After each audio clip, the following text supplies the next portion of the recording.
Kad je Sveti Sava išao po zemlji, još pre svoga rođenja, dok se zvao Rastko, kao što ide i sada, samo ga ne vidimo, a možda je to bilo i docnije.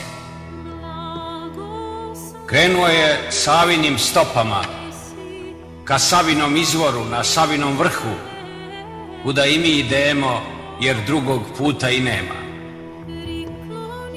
Kada je negdje oko Savina dana naišao Savinom stranom, napali su ga psi, kao što i sad napadaju svakoga ko se uputi Savinim tragovima.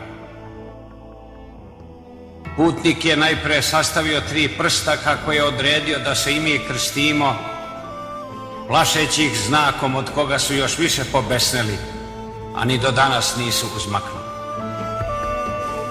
Onda se sagnuo da dohvati kamen, ali kamenje beše zamrznuto, svezano za zemlju studenim sinđirima, jer beše jaka zima kao i ove godine, kao uvek oko Savina dana.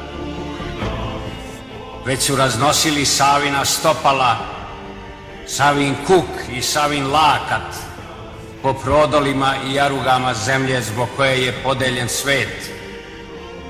Kad je Sveti otpasao mač usta, jedino oružje koje je nosio, a koje je i nama ostavio, govoreći ove reči: neka je prokleta zemlja u kojoj su paščad puštena, a kamenje svezano.